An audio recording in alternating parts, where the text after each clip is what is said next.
અઘોર નગારા વાગે ભાગ 2 લેખક મોહનલાલ અગ્રવાલ પ્રકરણ 4 વજ્રનાથજીનું સાનિધ્ય સૂર્યાસ્ત થવાની તૈયારી થઈ રહી હતી. અમારે ઝડપથી રસ્તો કાપવાની કાંઈ જરૂર નહોતી, કારણ કે સરિયુદાસજી એ માર્ગથી ચીરપરિચિત હતા. પોણા કલાકના ચઢાણ બાદ એક કપાયેલી ધારવાળા રસ્તેથી સંભાળપૂર્વકનું ચઢાણ પસાર કરી અમે એક ઊંચાણવાળા આશરે 500-600 વારના ખુલ્લા મેદાન પાસે આવ્યા. સામે મોટી મહાકાય શિલા પાછળની બાજુ નમીને પડી હતી. તેની નીચેના ભાગમાં આશરે 3 ફૂટની ગુફા જેવું જણાતું હતું. તે મુખ્ય દ્વાર હતું. સરિયુદાસજીએ સૌને અટકાવીને કહ્યું, આપણે વજ્રનાથજીની જગ્યાએ આવી ગયા છીએ. તેમણે પોતાની ઝોળીમાંથી વિષ્ણુ શંખ બહાર કાઢીને શંખનાદ કર્યો. રામાદલી સાધુઓમાં આગમનની જાણ કરવાની અમુક પદ્ધતિઓ હોય છે. વસ્તી શહેરના વિસ્તારમાં જ્યારે કોઈ રામાદલી સાધુ કોઈ બીજા સાધુની જગ્યામાં આવે ત્યારે સીતારામ કહીને મોટેથી અવાજ કરવાની જાણ કરવાની હોય છે. જંગલ વિસ્તારમાં શંખનાદ દ્વારા તુહી તુહી શબ્દનાદ કરીને જાણ કરવાની પ્રથા હોય છે. શંખનાદ થતાં જ ચારે તરફથી દિશાઓમાં પડઘા ગુંજી ઉઠ્યા.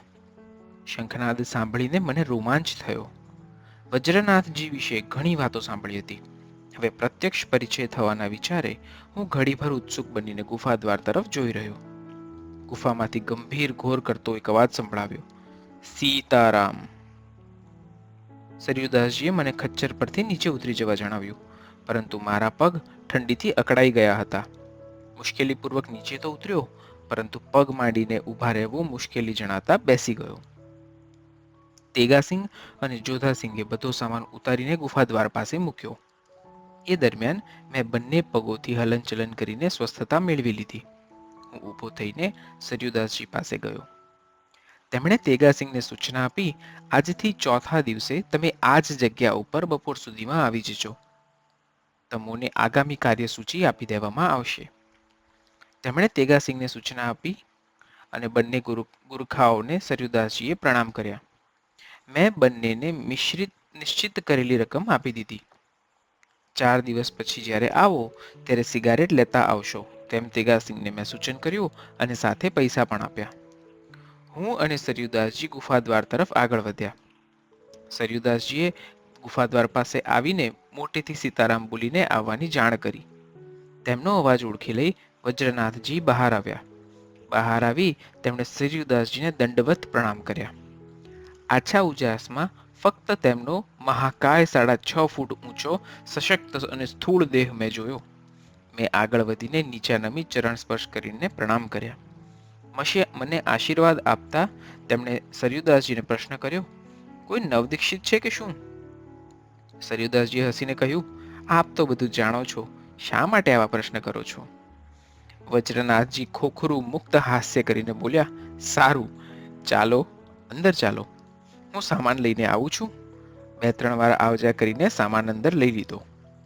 હવે એક તરફ આસન પર બેસીને મેં નિરીક્ષણ કર્યું. બહારથી નાની અને સાંકડી દેખાતી ગુફા અંદરથી લગભગ 200 વારનો વિસ્તાર ધરાવતી હતી. ગુફામાં દાખલ થતા સામે જ વજ્રનાથજીનું આસન હતું. આસન ઉપર સફેદ રીંછનું મોહરા સહિતનું લગભગ 8 ફૂટની લંબાઈનું નખશીખ ચર્મ પાથરેલું હતું. પાછળની દિવાલ ઉપર એક ચિતાંબર અને 3-4 મૃગચર્મ ટાંગેલા હતા. આખી ગુફા ષટકોણ આકારે હતી.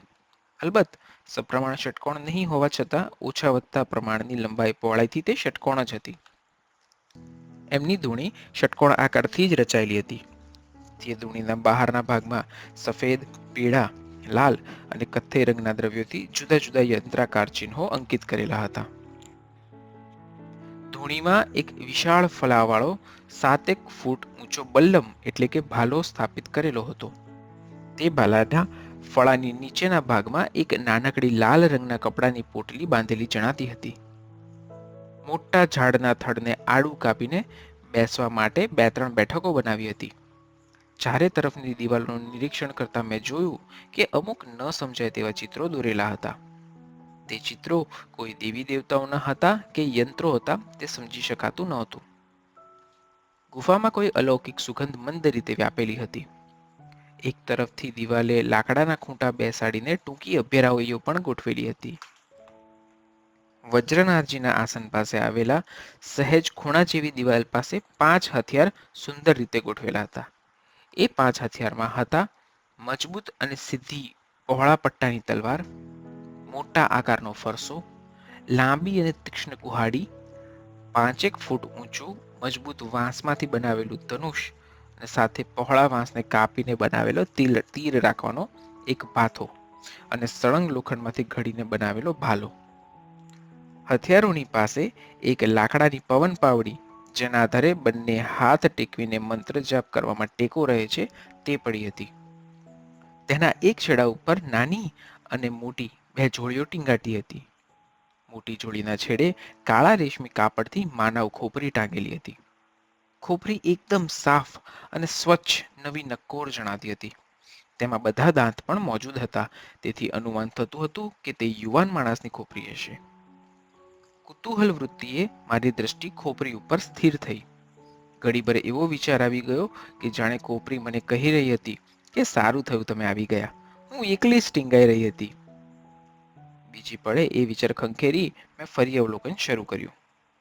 ગુફાની છત ધુમાડાથી કાળી થઈ ગઈ હતી. તરફ ગોઠવેલી ચીજો સાફ અને સ્વચ્છ હતી, તેથી મેં અનુમાન કર્યું કે દરેક ચીજ રોજિંદી વપરાશમાં રહેતી હશે. વજ્રનાથજીના આસનની આસપાસ જુદી જુદી ઘણી ચીજો વ્યવસ્થિત રીતે ગોઠવાયેલી હતી. ખપ્પર, ચીલમ, અમુક પિત્તળના ડબ્બાઓ, એક જૂની ઇસ્કોતરાના ઘાટની સીસમના લાકડાની પેટી, જુદા જુદા આકારની તુંબડી, શીશીઓ, જૂના પુસ્તકો, 1-2 વાંસની કંડી, આવું ઘણું બધું તેમના આસનની આસપાસ ગોઠવાયેલું હતું. મેં અનુમાન કર્યું કે વજ્રનાથ લગભગ આસન સ્થિર કરીને જ બેસતા હશે, બહાર આવજા ઓછી કરતા હશે. આ તરફ મારું નિરીક્ષણ ચાલતું હતું અને બીજી તરફ સરયુદાસજી અને વજ્રનાથજી ઔપચારિક તથા કામ અંગેની ચર્ચાઓ કરી રહ્યા હતા. ધૂણીમાં અગ્નિ સારા પ્રમાણમાં પ્રજ્વલિત હતો. તેના પ્રકાશમાં વજ્રનાથજીની આકૃતિ અદ્ભુત પ્રભાવ ઉપસાવી રહી હતી. મેં વજ્રનાથજીના હાવભાવ અને રૂપનું અવલોકન ઝીણવટપૂર્વક શરૂ કર્યું. 98 વર્ષની ઉંમર થઈ ગઈ હોવા છતાં તેઓ સશક્ત અને મજબૂત માંસલ દેહ ધરાવતા હતા. તેમના શરીરની ચામડી ભસ્મ ચોળવાથી અને ઠંડીના કારણે બરછટ અને જાડી થઈ ગયેલી જણાતી હતી. પહોળી છાતી, મજબૂત ખભા, ભરાવદાર છતાં સપ્રમાણ ઊંચી ડોક, લંબગોળ ચહેરો, ક્ષણે ક્ષણે જાણે જુદા જુદા રહસ્યો ઉપજાવતી હોય તેવી મોટી આંખો, આંખોના છેડે સિંદૂર ચર્ચિત ભૈરવી. આંખ અને કાનની વચ્ચેના ભાગમાં સિંદૂર રેખા ખેંચી તેને કાળી રેખાથી આસન આપીને ભૈરવને બેસવાનું સ્થાન આપવામાં આવે છે. તે ચિહ્નને ભૈરવી કહેવામાં આવે છે. અનેક અનુભવોના સ્મૃતિ ચિહ્ન સમી ચહેરાના પરની રેખાઓ અવસ્થા પ્રદર્શિત કરી રહી હતી. કપાળમાં બંને ભ્રમર વચ્ચે ચંદ્રાકાર દેવી ઉપાસનાનું સૂચન કરી રહ્યો હતો. બંને આંખો વચ્ચે જ્યાં બ્રહ્મરંધ અને પિંડનું સંધિ સ્થાન છે, ત્યાં કેન્દ્રલક્ષી કાળું બિંદુ અંકિત કરેલું હતું. ભાલ પ્રદેશમાં અર્ધવર્તુળાકારે ભસ્મચર્ચિત ત્રિપુંડ ખેંચેલું હતું. ગળામાં નાથ સંપ્રદાયનું પ્રતીક નાદસિંગી અને કડી ધારણ કરેલા. નાથ સંપ્રદાયનું બાનું એટલે સંપ્રદાય પ્રમાણિત કંઠી, એ એક લાંબા કાળા વણેલા ઊનના દોરામાં પરોવાયેલી નાદશૃંગી તથા કડી હોય છે. એ દોરીને નાથ જનેઉ તરીકે ઓળખવામાં આવે છે તથા નાથશૃંગી એટલે કે નાથસિંગી લાકડાની, હાથીદાંતની, વનસ્પતિના રસને જમાવીને બનાવેલી હોય છે. તે નાની હોવા છતાં પૂજા આરતીના સમયે વાગી શકે છે. કડીને ભગરૂપ માનવામાં આવે છે. તે પિત્તળની, તાંબાની, હાથીદાંતની કે સ્ફટિકની હોય છે. એ સિવાય ગળામાં એક સફેદ માળા ચમકી રહી હતી. તે માળા સ્વયં પ્રકાશિત હતી કે ધૂણીના અગ્નિના કારણે ચમકી રહી હતી તે સમજાતું ન હતું. બંને ભુજાઓમાં નેપાલ ભુજંગ અને ભૈરવ ભુજંગ દશાવતાર તથા શિવ પંચાયતન અંકિત કરેલા કડા ધારણ કરેલા હતા. સફેદ અને ભૂરા વાળથી મિશ્રિત લાંબી જટા વ્યવસ્થિત રીતે વડવાઈઓની માફક પીઠથી નીચે આસન સુધી લંબાયેલી પડી હતી. કાનમાં પહેરેલા દર્શની સ્ફટિક કુંડલ ક્યારેક ક્યારેક અગ્નિના પ્રકાશમાં સપ્તરંગનું પરાવર્તન કરી રહ્યા હતા. એ જ પ્રમાણે વડાયેલી જાડી વાટો જેવી ટૂંકી દાઢી, વૃક્ષ અને ચીલમ પીવાથી કથ્થઈ રંગ ચડી ગયેલી મૂછો દ્વારા અદ્ભુત અને ભયાવહ ગંભીર વ્યક્તિત્વ જણાતું હતું. વજ્રનાથજીએ જાડું ભસ્મલેપન કર્યું હતું. આટલી સખત ઠંડીમાં પણ તેઓ ફક્ત લંગોટી ભેર સિદ્ધાસન લગાવીને બેઠા હતા. તેમણે જંગલી ઘોના ચામડાનું આડબંધ ધારણ કર્યું હતું. આડબંધ એટલે કમર ઉપર બાંધવામાં આવતી એક દોરી જેના આધારે લંગોટીને બાંધી શકાય. આ આડબંધ જુદા જુદા સંપ્રદાયના મહાત્માઓ જુદી જુદી જાતના રાખતા હોય છે. તેમાં સૂતર, મૂંજ, કાથી, શણ, લાકડું, લોખંડ, પ્રાણીનું ચામડું, અગર સૂકવેલા આંતરડા વગેરેનો ઉપયોગ થાય છે. એ આડબંધ ઉપર કાળા સર્પની ચામડીની લંગોટી બાંધેલી હતી. મારા માટે આ એક નવો પ્રસંગ હતો. અત્યાર સુધી મેં કોઈ મહાત્માને સર્પના ચામડાની લંગોટી પહેરતા નહોતા જોયા. પરંતુ તેમની સાથે થયેલ ચર્ચા દ્વારા મારા જાણવામાં આવ્યું કે અમુક જાતની ક્રિયામાં જ્યારે અગ્નિ તત્વની ઉગ્ર ઉપાસના કરવાની હોય ત્યારે સર્પની લંગોટી સિદ્ધ કરીને પહેરવામાં આવે છે. આ લંગોટીમાં બ્લેક કિંગ કોબ્રા સર્પની ચામડી વપરાય છે. તે લંગોટી બનાવવાની પણ એક તંત્ર ક્રિયા હોય છે. તેનું ટૂંકમાં વર્ણન કરું છું. અમ્લ અને ક્ષાર ગુણ ધરાવતી વનસ્પતિના સ્વર રસમાં જીવતા સર્પને ડુબાડી દેવામાં આવે છે. 6-8 દિવસ રાખી મૂક્યા બાદ તે સર્પની અખંડ ચામડીની ખોળ હાડમાંસને છોડી દઈ જુદી પડી જાય છે. પછી એ જ હાડમાંસને એ જ રસમાં નાખી દેવામાં આવે છે. ત્યારબાદ પેલી ચામડીની ખોળને યોગ્ય રીતે ગોઠવી લાલ એરંડીના મીંજ અને સેમળના પાનની લુગદીમાં મૂકીને પકવવામાં આવે છે, જેનાથી તે ચામડી સુંવાળી અને મજબૂત તથા દોષરહિત બની જાય છે. ત્યારબાદ તેના ઉપર તાંત્રિક ક્રિયા કરી તેને પહેરવામાં આવે છે. વજ્રનાથજી 54 વર્ષની ધૂણી ચેતન રાખવાનો સંકલ્પ લઈને જે તપસ્યા કરી રહ્યા હતા તેમાં આ એક લંગોટી સાધનરૂપ હતી. તેમણે ડાબા પગમાં કાળા અને લાલ દોરાથી બનાવેલ એક સાંકળી પહેરેલી હતી. તેની ગાંઠો ખૂબ નજીક નજીક વાળેલી હતી, જેને ઉચ્ચિષ્ટ ઢાક કહેવામાં આવે છે. તેના દ્વારા તમામ ઉપદ્રવોને, આપત્તિઓને, અકસ્માતને, રોગ, શત્રુ, ભય આદિને નાથી શકાય છે. વજ્રનાથજીનું સમગ્ર અસ્તિત્વ અગ્નિજ્વાળાના પ્રકાશમાં અદ્ભુત ભયજનક જણાતું હતું. તેમનો ઘેરો અને જાડો અવાજ પણ એમાં પૂરક બનતો હતો. તેમણે સરયુદાસજીને સંબોધીને કહ્યું, ભૂખ તો લાગી હશે, થોડા ફળ ફૂલ લઈ લો, જેથી જરા અનુકૂળતા રહેશે. એમ કહી તેમણે બાજુમાં પડેલી કુંડીમાંથી લીલા અંજીર તેમજ નાના મોટા 2-3 જાતના ફળ કાઢીને એક સૂકા કેળના પાન ઉપર મૂક્યા. મારા માટે પણ બીજા પાન ઉપર થોડા ફળ અને અંજીર મૂક્યા. સરયુદાસજીએ મને કહ્યું, રુચિ પ્રમાણે લઈ લો, રાત્રે હળવું અનુકૂળ રહેશે. મેં ચૂપચાપ શરૂઆત કરી દીધી. બીજા ફળો શું હતા, તેમના નામ શું હતા તે હું જાણતો ન હતો, પરંતુ ખાવામાં સ્વાદિષ્ટ અને રુચિકર હતા. વજ્રનાથજીએ ક્ષણવાર મારું નિરીક્ષણ કરીને સરયુદાસજીને પૂછ્યું, આ ભાઈ શા માટે તમારી સાથે આવ્યા છે? મેં અનુમાન કર્યું કે તેમના પ્રશ્નમાં ભારોભાર જાણે વ્યંગ અને અણગમો હતો. સરયુદાસજીએ મારો ટૂંક પરિચય આપીને જણાવ્યું કે તેઓ મારા દાદા ગુરુના દર્શનાર્થે અહીં આવ્યા છે, અને તમે તો જાણો છો કે તેમની પાસે જવા માટે કેવી મર્યાદા જાળવવી પડે છે. એથી તેઓ અહીં તમારી પાસે 2-3 દિવસ રહેશે. તમને કંઈ તકલીફ ન થાય એવી વ્યવસ્થા ગોઠવશો. વજ્રનાથજીએ મારી તરફ હવે ઘડીભર સ્થિર દ્રષ્ટિએ જોયું. મને લાગ્યું કે તેઓ જાણે અંદર બહારની બધી જ પરિસ્થિતિનો તાગ થોડી જ વારમાં લઈ લેશે. તેમણે સરયુદાસજીને કહ્યું, સારું, તમે બેફિકર રહો.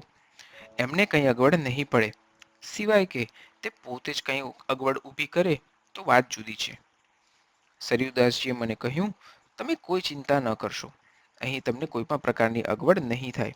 હું કાલે સવારે જઈને વધુમાં વધુ 2-3 દિવસમાં પાછો આવી જઈશ.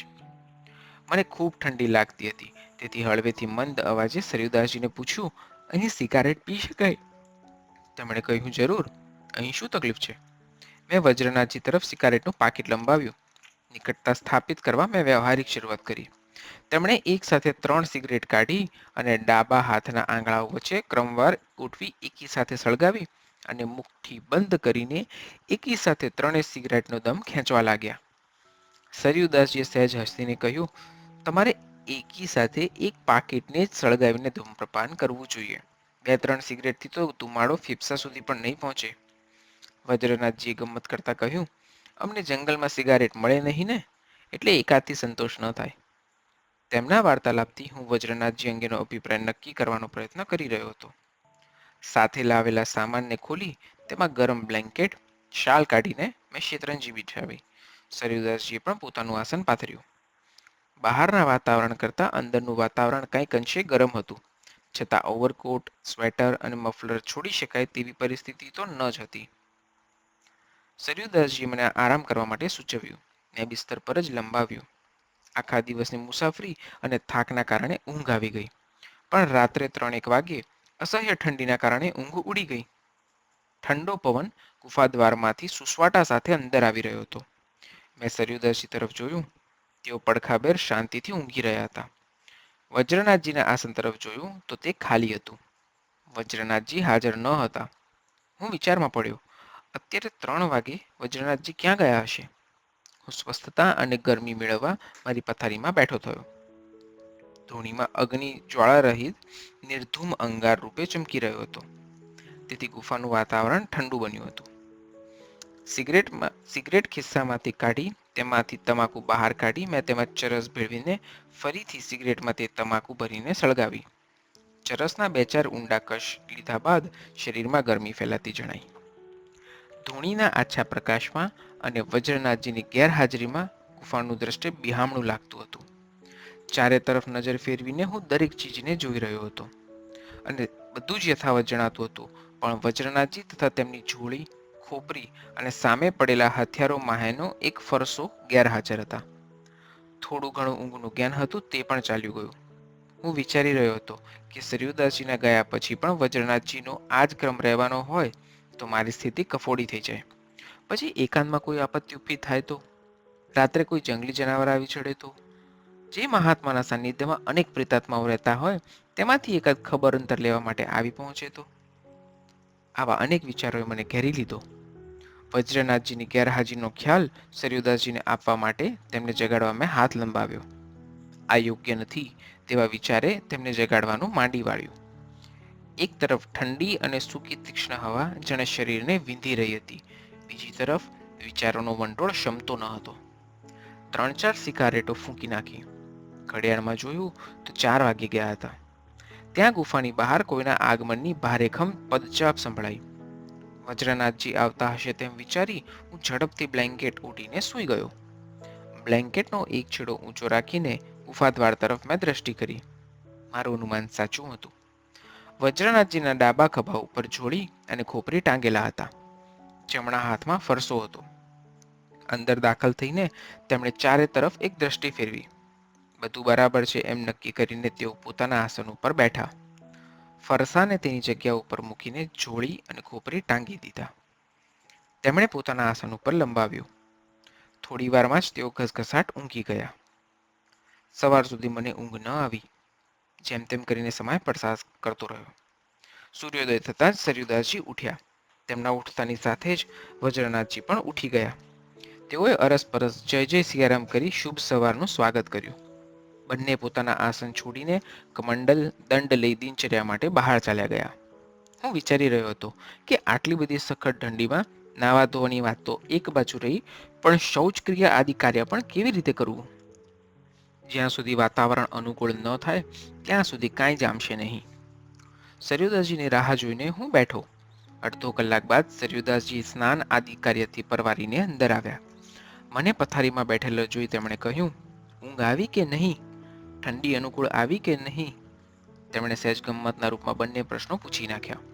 મેં કહ્યું, ઊંઘ તો આવી, પણ મને એમ લાગે છે કે ઠંડી સહન નહીં થાય. મારે અહીંના કાર્યક્રમમાં જો 8 દિવસ રોકાવું પડશે તો મારું અસ્તિત્વ જોખમમાં આવી જશે. સરયુદાસજીએ હસીને સાંત્વના આપતા કહ્યું, ચિંતા ન કરો. તમે વજ્રનાથજીના મહેમાન છો. તમને કોઈ પણ તકલીફ નહીં થાય. મેં સરયુદાસજીને કહ્યું, અહીં તો બરફનું સામ્રાજ્ય છવાયેલું છે. હું નાહવાનો તો વિચાર જ નથી કરી શકતો, પરંતુ શૌચ કર્મ માટે પાણી હશે કે કેમ એ પણ એક મોટો પ્રશ્ન છે. સરયુદાસજી ક્યાં જઈને સ્નાન કરી આવ્યા હશે એ હું વિચારી રહ્યો હતો. તેમણે મને કહ્યું, ચાલો મારી સાથે બહાર આવો. કુદરતના સૌંદર્યને જુઓ, તેમાંથી આનંદ મેળવો. એકાદ દિવસ મૂંઝવણ જેવું લાગશે, પછી ટેવાઈ જશું. હું તેમની સાથે ગુફામાંથી બહાર આવ્યો.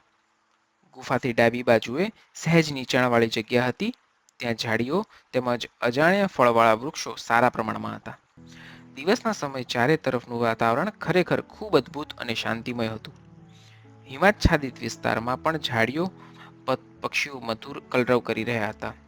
તેમાં અનકા, કુટબેર, તિહરી, ચેલમ જાતિના પક્ષીઓ વધુ જણાતા હતા. આ બધા ત્યાંની ભાષાના નામ છે. ગુજરાતી હિન્દી ભાષામાં તેના શું નામ છે તે જાણી શકાયું નહીં. સરયુદાસજી સાથે ઝાડી વિસ્તારમાં હું આગળ વધ્યો. સામે એક સ્વચ્છ પાણીનું ઠીક ઠીક મોટું ઝરણું એક મોટી હિમશિલાના પેટાળમાંથી નીકળીને એક ધારી ગતિએ ફેલાઈને નીચેની તરફ વહી રહ્યું હતું. નીચેના ભાગમાં નાનકડી તલાવડી કહી શકાય એવું સુંદર જળાશય ઝાડપાન અને વનરાયથી ઘેરાયેલું હતું. ત્યાં એક જગ્યાએ કાચો ઘાટ બનેલો હોય તેવી જગ્યા નાહવા માટે બનેલી હતી, જ્યાંથી તલાવડીમાં ઉતરી શકાય, પાણી ભરી શકાય. સરયુદાસજી સાથે ત્યાં સુધી જઈને પાણીમાં હાથ બોળીને જોયું.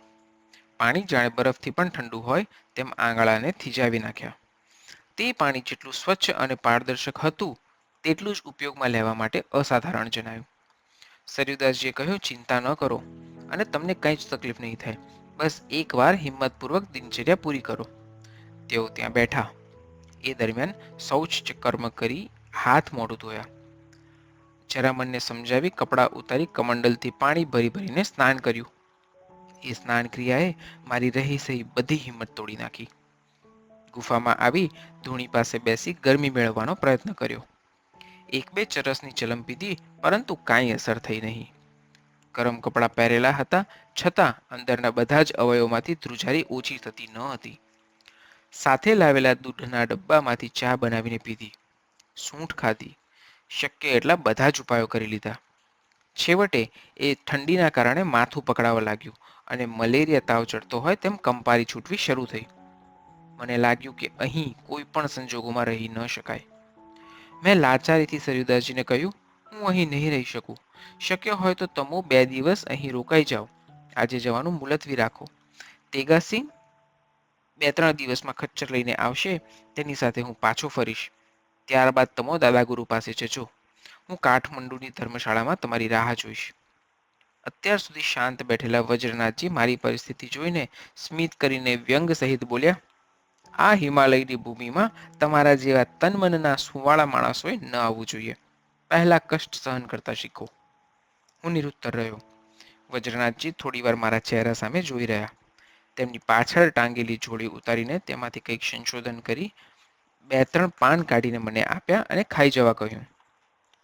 તે હથેળીમાં પાન લઈને મેં તેનું અવલોકન કર્યું. તે સુકાઈ ગયેલા, પ્રમાણમાં સહેજ જાડા, આકારમાં કંઈક તુલસી જેવા પણ લંબગોળ અને સફેદ તંતુઓથી ગૂંથાયેલા જણાતા હતા. ક્ષણિક વાર વિચાર કર્યો કે આ પાંદડા ખાઈ જવાથી બીજી કંઈ આપત્તિ ઊભી થશે તો, પરંતુ આનાકાની કરવામાં 2 તકલીફ હતી. એક તો ઠંડીના કારણે આવી રહેલો તાવ અને બીજું વજ્રનાથજી પ્રત્યે અવિશ્વાસ. તે બંને પાંદડા હું મોંમાં મૂકી ચાવવા લાગ્યો. સ્વાદમાં તે સહેજ ચીકણા, ખાટા, તીખા અને સુગંધયુક્ત હતા. તે ખાધા પછી આશરે 10મી મિનિટે પરિવર્તન શરૂ થયું. જે અસહ્ય ઠંડી મારા હાડ ગાત્રને ધ્રુજાવી રહી હતી તે બંધ થઈ અને ગરમી જણાવા લાગી.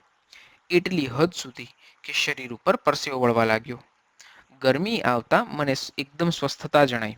સ્ફૂર્તિ, શરીર અને મનની સહજ અવસ્થા આવવા લાગી. હવે ગરમ કપડાં પણ સહેવાતા નથી એવું લાગવા માંડ્યું. ગરમીનું પ્રમાણ વધી રહ્યું હતું. મેં ઓવરકોટ, મફલર, ગરમ ટોપી, સ્વેટર ક્રમે ક્રમે ઉતારવા માંડ્યા. ફક્ત પેન્ટ શર્ટ બાકી રહ્યા ત્યારે એ ઠંડી મને ગુલાબી ઠંડી હોય તેવું લાગ્યું. વૈશાખ જેઠની ગરમીમાં જેમ એર કન્ડિશનનું વાતાવરણ ગમે તેવું નિયમન શરીર સાથે વાતાવરણનું ગોઠવાઈ ગયું. આ પરિવર્તનથી હું ખૂબ આનંદિત બન્યો. સરયુદાસજીએ કહ્યું, આ વનસ્પતિનું સેવન આ વિસ્તારના ઘણા મહાત્માઓ કરે છે. તેનું નામ છે ઋતુવિજયા.